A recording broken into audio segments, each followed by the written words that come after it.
The Outlanders Journey. Tier 1, Level 1. Chapter 5. Laurel. You get bombarded by ascending from Elithor at least once a day. On the morning of your departure, you were worried that he would chase after you, but he hasn't. You've seen no signs of him or his company's carriages on the road. All he's been doing is harassing you with messages. At first, his words expressed pure shock at your flagrant betrayal, but recently, in the last couple of days, his attitude has shifted to fear and desperation. Please, I'm begging you, Elise, come home. Please, come back. You'll die out there. You thought you could live with the guilt, but every message you receive only chips away at your dwindling willpower. Out here, in the wilderness, the guards are watching you. You're traveling in this unfamiliar and stiff furbolg body, your boots grinding raw blisters into your soles. You can imagine your father's voice admonishing you for having no sense of just how harsh reality is. This is what you've brought upon yourself, you naive fool. It's only been 6 days, and you're already giving up. Against your better judgment, you bought some in-season maple syrup candy along the road to lift Bach and Mayalee's spirits. You should have known to question why your purchase came with a free bag of deer jerky. The diarrhea was persistent. You were shitting brown water into a bush at least once an hour, and now you're dehydrated and your stomach is still queasy. And of course, on this day of all days, it decided to thunderstorm. Amidst the howling winds and crackling lightning, you had no choice but to run to the nearest inn. The 3 of you hid in the foliage to disguise yourselves as a half-elven family, praying that the darkened skies would keep your transformation obscured from the Arakokra. All the lodgings were fully booked except for one, a seedy, moldy, wooden cabin with a leaky roof and damp straw beds. The innkeeper, an ill-tempered human man with beady eyes and missing teeth, tossed you a key and grunted at the first door down a dimly lit hallway, shoving the silver bills that you handed over into his back pocket. Even now, you can feel the walls rattling, and you wonder if the building will collapse on top of you all. The bed is prickly, and Mayalee tosses and turns next to you. Bach, on the floor, moans and mumbles in his sleep, uttering Sanos' name often. You press your pillow into your ears, closing your eyes, and the next thing you know, you're standing at the bottom of familiar basement steps, staring up into the light. You run up and up and up, but the exit only stretches farther away. Elise, why? You hear Elithor say from behind. You turn around to face your brother, who crawls desperately toward you on all fours. He grabs your ankles, blood spilling out of his forehead. Behind him, your mother and father are lying dead. Why did you do this to us? And you watch your own face transform into that of Sanos, cackling maniacally. You grip his wrist, prying his fingers loose, twisting each joint out of its socket, and you shove him back down the stairs. He's heavy. He plummets to the bottom, landing with a crack. You open your eyes. It's bright. It's morning. The first thing you hear is Mayalee's shrieking. Then you smell burning.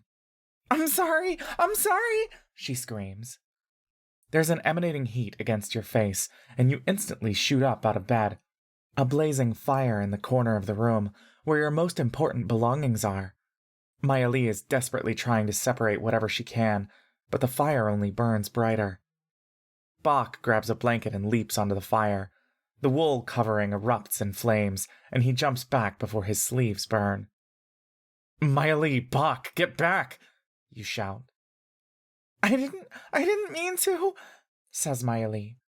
She backs up, and you notice her footsteps igniting new flares on the ground. Don't move, you shout. Fuck, you don't know any water spells. You begin the incantation for prestidigitation, the only spell that might do something. Mayalee raises her hands up, shooting her rays of frost at the burning pile, puncturing only more holes in the walls. Then she screams, and a gust of a blizzard-like storm rushes out of her fingertips, covering the area in snow and ice. The fire extinguishes, replaced with a giant iceberg of scorched items. You're all panting. Smoke rises up from under Miley's feet, sizzling the fresh snow on the floor. You step toward the frozen pile of equipment. The walls are coated in black soot. You can see the tattered remains of your bag of holding. You know that when a bag of holding gets destroyed, all of its contents disappear forever into the void. You put everything in there. Your potions of healing, your remaining spell scrolls, your rations, and all of your money. The stench of incinerated leather burns into your nostrils. You cough into your shirt collar. Not too far away, though, your backpack, sleeping bags, and boxed sword and shield are slightly charred but still retrievable. You turn to Miley, who's crying uncontrollably. "What happened?" you ask. She cowers away from you. I was casting my mage armor for the day, and I was about to pick up the bag and get something out of it, and then the wild magic set off." "Fuck. Miley." I'm sorry. I didn't know I could set something on fire like that, but I know it's all my fault. I'm sorry." You stuff your hands in your pockets, finding some loose change. You pull out 2 silver bills and 5 copper coins, enough to buy 2 more days of food at best. This is to be expected, perhaps. This is the consequence of traveling with wild magic users. You knew this when you committed to the mission. Your brother's precious things, chosen meticulously for the 2 of them. How much time and effort did Elithor put in to gather all these things, only for them to be burned away? You walk up to Miley, who flinches, raising her hands up protectively as if you'll strike her. You pull her in for a hug. Her body is both freezing cold and burning hot. She must be in a lot of pain. "It's all right. We're all right, and that's all that matters." Miley puts her arms around you. "I didn't mean to." I know. I don't want to be like this." Bach comes in for a hug as well, patting Miley's head. "It's okay," he says. "What the fuck is going on here?" You all turn around. The door is wide open. The innkeeper stands outside, a cigar in his mouth, his overalls ripped with patchwork stitchings. Underneath the clothes, you can see his bulging musculature. Hanging from his belt is a massive greatsword. He stares at the blackened wall behind you. "What the fuck did you do?" "Sir, I'm so sorry," you say, stepping in front of the other 2. You raise both arms. "We're not sure what happened ourselves, but something here must have caught on fire somehow. Luckily, we did everything we could to put it out. Everything's safe now." The man reaches for the hilt of his sword. "How are you gonna pay for this shit?" "Again, I'm so sorry," you say, "but unfortunately our money got burned away." "Not my problem." "I believe, sir, that since we put the flames out, we shouldn't be held liable. The fire wasn't our fault, and we prevented your establishment from burning down." "So you're saying it was me, then? You think I'm a fucking moron? All your fucking shit is in the spot where the fire started." "Sir, I'm saying we don't know what happened, but it wasn't anything we did, I promise. We own no flammable equipment, you can look for yourself." You can sense the unease in Miley's fidgeting. You try to hide her from the innkeeper's view. "Fuck off. I know you must have done something with your little magics, you fucking elves." His hand is now gripping the hilt of his blade, ready to draw. "Sir." "I'll break you with my teeth, boy." "Please, sir." He stands right at the doorway, blocking the exit. You sense the walls caving in. The air is getting thin. You need to get out of here. You need to go, right now. Bach steps forward, and the innkeeper shifts his gaze. You realize Bach has forgotten to put on his half-elf disguise. "What the fuck?" says the innkeeper. There's an instant panic in his eyes. Immediately, he brandishes the sword and holds it up at Bach's chin. "What the fuck are you?" he shouts. "Kill him," you hear Senos say. That feeling of numbness in your pointed finger, the familiar moment of clarity just before you're about to die. You charge at the innkeeper, putting your hands together, forming the crackling lightning in your fingertips, and you grab his wrist. As soon as you make contact, you hear tearing, like the ripping of fabric. You watch as the skin on his arms split open, as thin as paper, the blood vessels bursting. Electricity courses up to his shoulder, and streaming blood spews forth, spilling onto the floor. All you see is Sanos, crumpled over in the basement. You feel a phantom pain in your stomach, and the light of the exit illuminates the path for you, now open for the other two to go through. "What?" whimpers the innkeeper. You gaze down at him. He's dropped his sword, falling to one knee, clutching his split arm. It looks like nothing more than dangling flesh. "What have you done to me?" You point a finger at the innkeeper. You're back on that staircase. One shot, and you'll be free. "Listen to me," you say in a low voice. "You're gonna let us go, or I will fucking kill you, and no one is gonna know. You think I haven't killed a man before?" Your finger glows red, the firebolt ready and aimed. The man's lower lip is quivering. Boiling blood is pooling onto the floor. He raises his uninjured arm in surrender. "On both knees," you say. Slowly, the man lowers his other knee, gazing pleadingly back at you. "Kick the sword away," you say in Sylvan to Bach. Bach stares at you, eyes wide, but he complies and kicks the sword to the side. It spins away before clattering against the opposite wall. You look down at Maya Lee, who gazes at you, mouth agape, in stunned disbelief. "All right," you whisper. "Let's go." Bach flips around and grabs your salvageable pile of belongings. You shove Maya Lee toward the door, and she stumbles a bit, but she regains her footing and zips past the innkeeper. Bach shuffles out of the room sideways, awkwardly carrying everyone's belongings, avoiding eye contact with the innkeeper. And finally, you exit, keeping your finger pointed at him, stepping out of the room backward, maintaining eye contact. The man is shivering, his breathing staggered. You close the door as you leave. Maya Lee has already opened the front entrance door, waiting for you. Her furbolg disguise has been cast. She chucks the room key at the front desk. The next thing you know, you're dashing through the thicket, sneaking back onto the main road, going as fast as you can. You gaze down at your hands and clothes. There's dried blood and charred skin stuck to your palms. You prestidigitate everything away. 3 more days pass, and you're out of food. You're in a delirious state, the trees blurring all around you. You lean against Bach just to stay upright. Maya Lee picks at the various foliage and gnaws on them. Birch tree leaves, you learn, no matter how dirty, are still edible, and she mashes them loudly in her mouth, sucking out whatever scant nutrients there might be. In one instance, she swipes a spider dropping down from a tree branch and pops it in her mouth before contorting her face in disgust. If only you took the time to research forageable foods. You're not even sure if you're allowed to hunt. Maybe it's time to reconsider your options. Initially, the 3 of you rejected entering the southern INA through the official border entry point, as you'd likely all be rejected for not having badges. And you and Maya Lee would probably not be able to withstand further scrutiny into your furbolgness. But you're wondering if they might at least have some resources or food to spare. What if you shapeshift into an Aarakocra and try to pretend to be a guard? Zill told you to find a place called Timberland Clearing or something. It was supposed to be 3 days away along the road. You look around.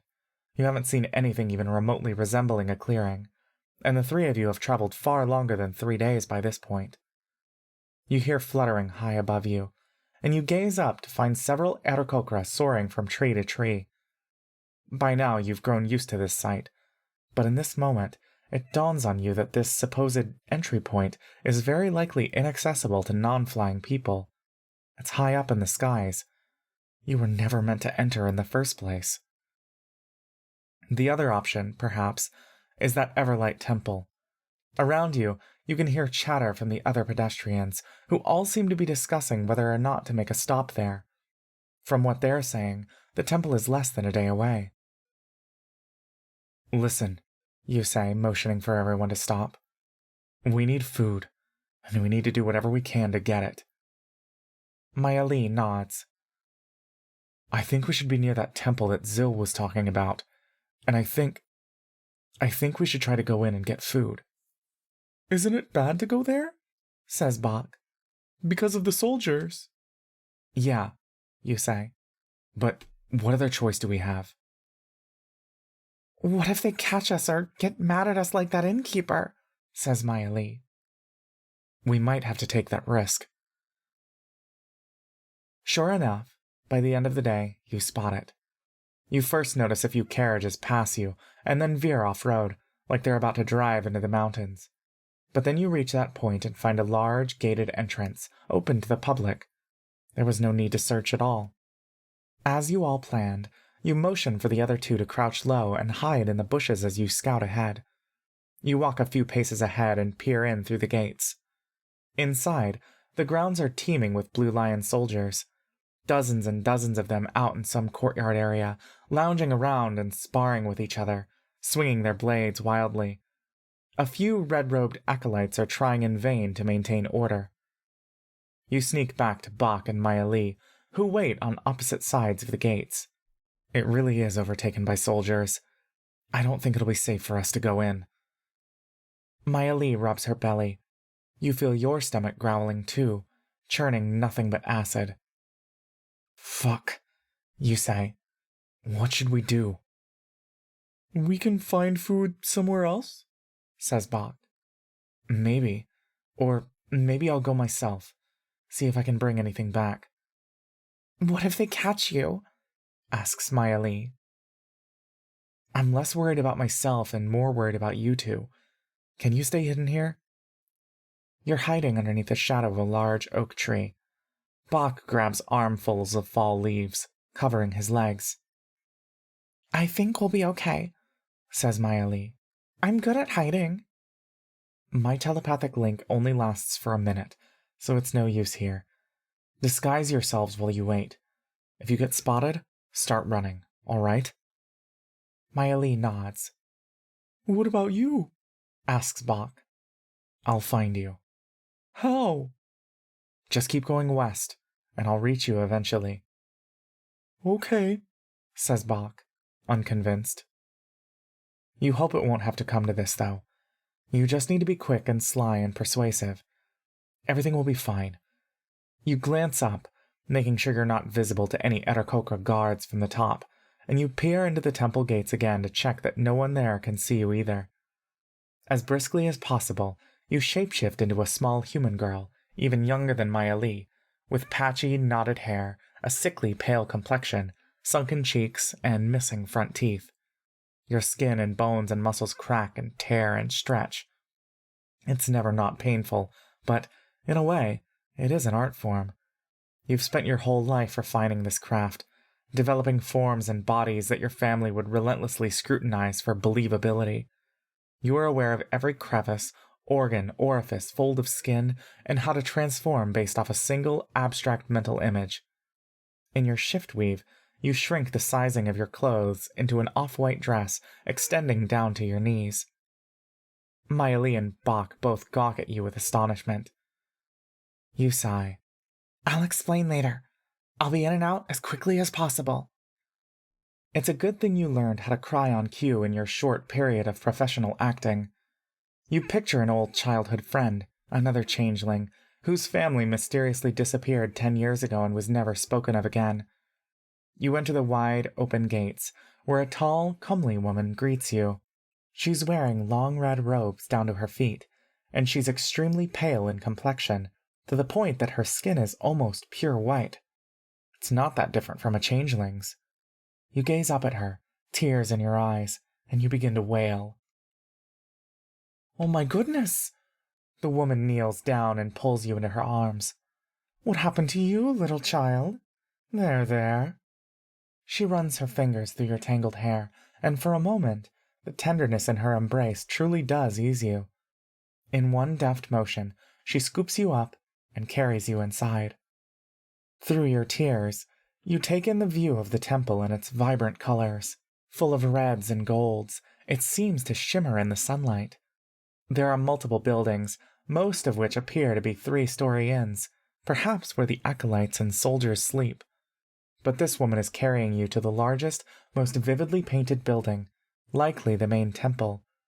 It really is packed with military personnel. As she passes by the soldiers, you feel her tightening her hold in a protective manner, and as one of them bellows out with laughter, she flinches.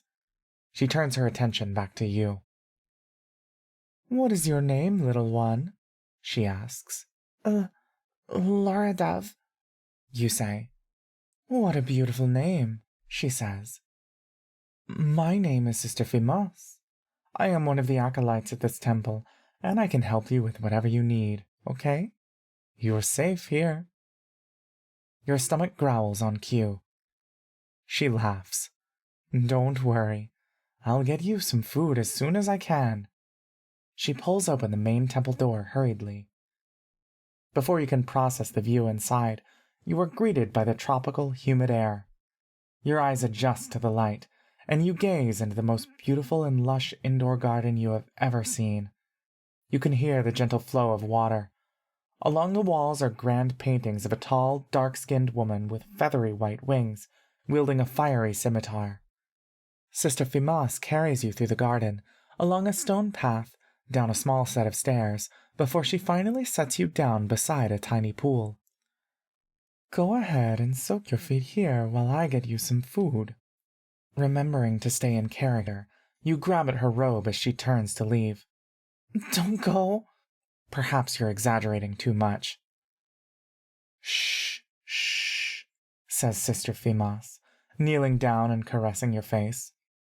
"I will only be gone for a few minutes." "No, I need food for my brother and sister." She tilts her head. "Are they here?" You shake your head. They're waiting outside with Daddy." "Oh?" she says. "Will they be coming in?" You shake your head again. "No, they need help." "Are they hurt?" There is genuine concern on her face. You feel like shit. "They're hungry. Daddy is very hungry." "All right. She begins to look around. "I won't leave you, okay? I just need to ask for some more help, all right? I promise I will stay within sight." You hold your grip, and you try to express through your eyes as much sadness as you can.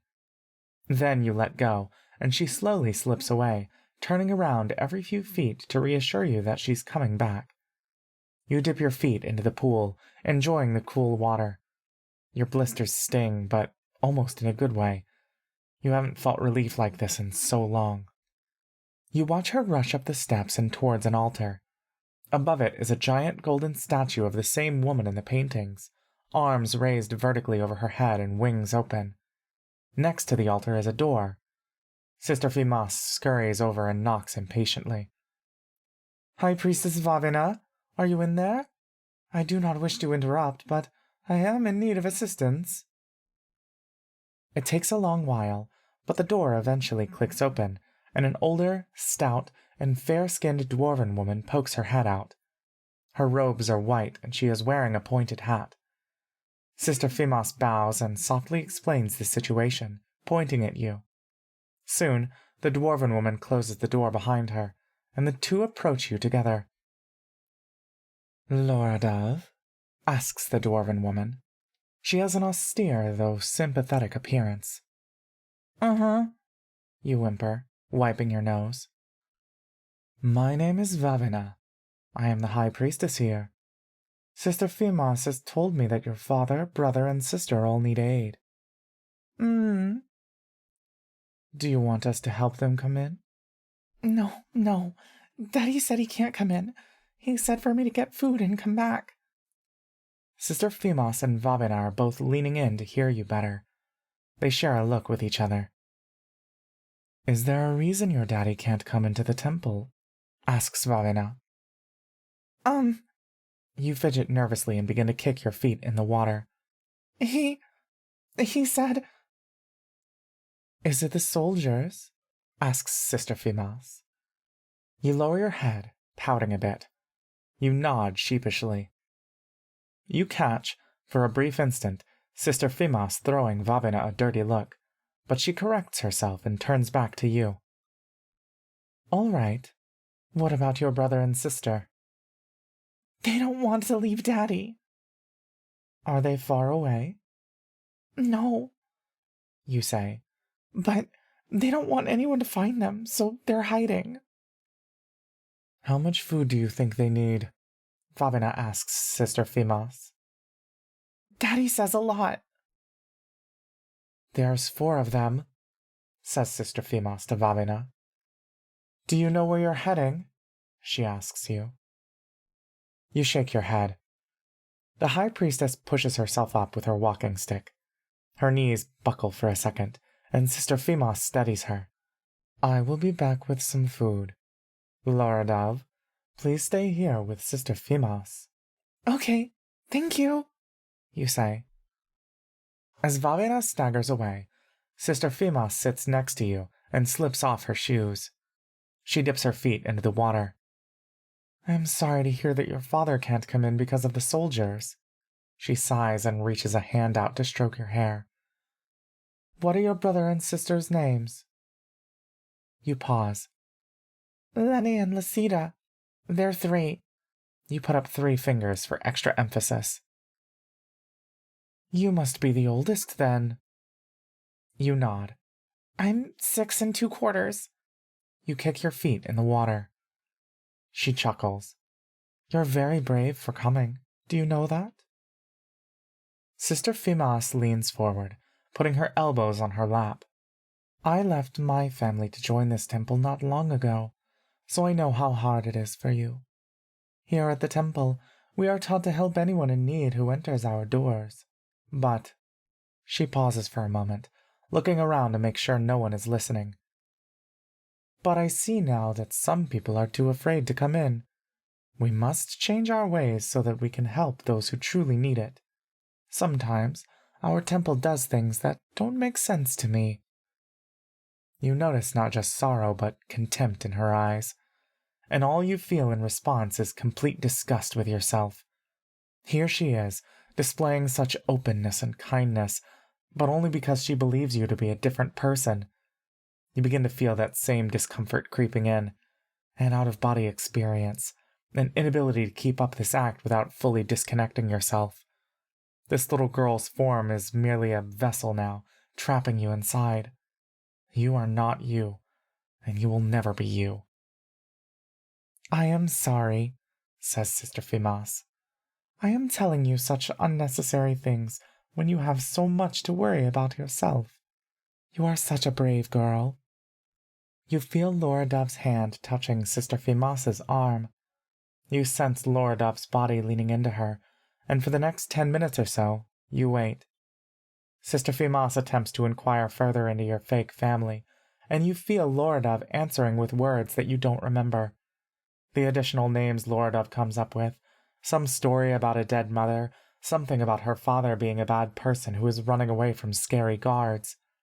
Sister Fimas listens patiently to all of it. Eventually, the doors open and Vavina returns with 2 large backpacks, completely full. She hands them to Sister Fimas, and she gazes at Loradov. This should be enough food to last you for a few days, she says. I do not know if you have a destination, but I recommend going to Eli.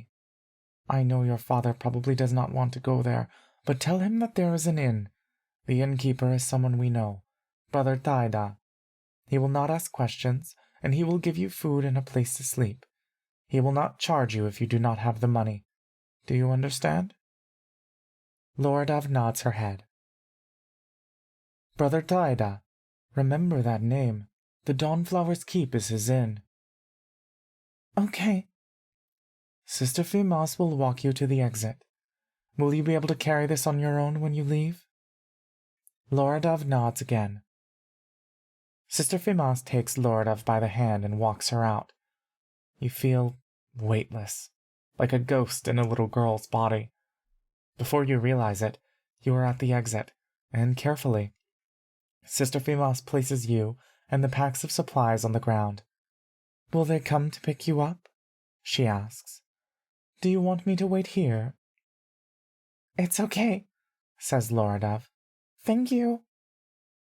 No, says Sister Fimas. I am sorry for not doing enough. Sister Fimas waves goodbye.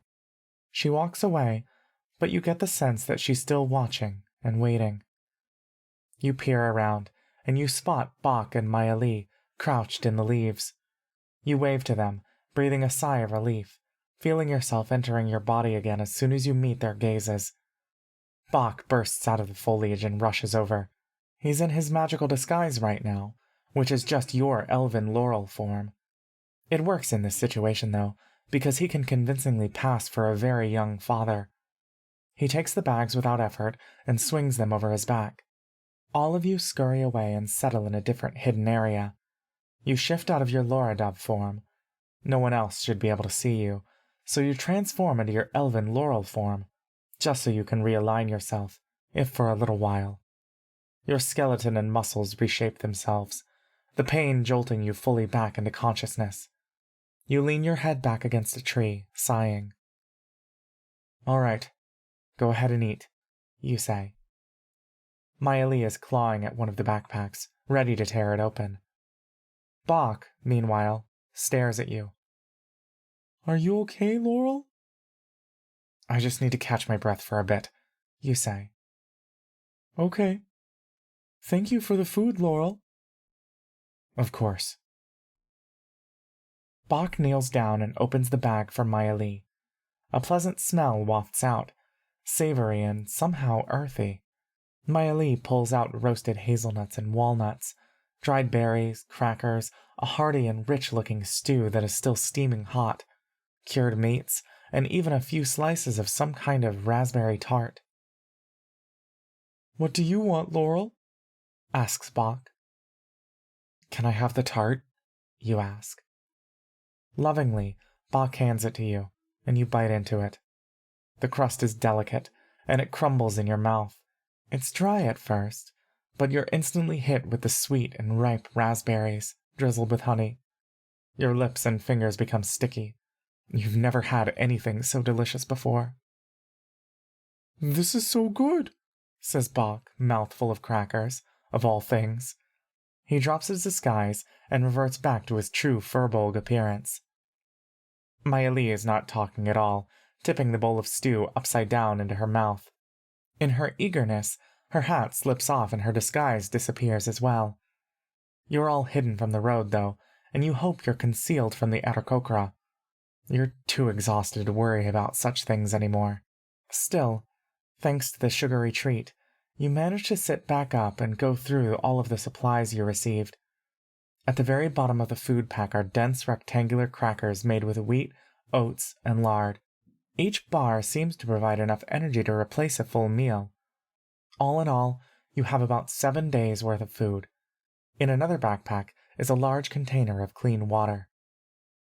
As the other two chew ravenously, you snack on some of the roasted walnuts. Listen, you two, you begin. Only Bach looks up at you. I'm sure you already suspected it, but I wanted to. What you saw back there when I changed into a little girl, it's because... You're a changeling? Says Maya Lee, digging into the backpack for more food, not even making eye contact with you. You're taken aback. How does she know what this word is? Yes. See? She says, elbowing Bach. I told you. I knew that, says Bach. Mr. Sanos already told me. Wait, you say. You two already knew? The two of them nod. Maya Lee raises her hand. I knew first. Bach didn't know what a changeling was until I explained it to him. But I knew he was a changeling, says Bach. I didn't know what that was, but I knew. I thought, you say. You start to laugh, bringing your hand up to your head. There's honey on your forehead now. This whole time, I thought I was lying to you about who I am. Yeah, but we already figured it out, says Maya Lee proudly. We were trying to see how long it'd take you to tell us. You laugh. Well, guess I really am a piece of shit then, aren't I? In your Laurel form, you feel a disconnect again, though not necessarily an out-of-body one. You finish the last of your walnuts and prestidigitate your hands clean. You shapeshift back into Byron, watching your limbs turn gray, the soft fur growing out of your skin. At least with these two, they know you're putting on a show. At least for now, you have an audience who's in on the act.